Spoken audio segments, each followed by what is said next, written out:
julle weet, ek het 'n bee in my bonnet oor kultuurchristene. Vir baie tyd al, vir baie lank, praat ek omtrent in elke diens oor mense wat sê hulle is Christene, maar hulle lewe demonstreer dit nie. En dis 'n kultuurchristen. Dis mense wat assosieer met ons geloof, mense wat sê, as jy vir hulle vra, ja, hulle is Christene, hulle is ingebore in 'n fantastiese familie, die meeste van hulle ken die Here, hulle het groot geword met die Bybel, hulle is baie godsdienstig, maar hulle lewe lyk dieselfde soos die res van die wêreld se. Dis 'n kultuurchristen. Dis iemand wat nog nie die keuse gemaak het om 100% radikaal die Here Jesus Christus te volg nie.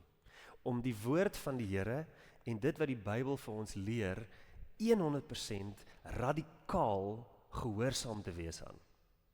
En dis 'n probleem, nê?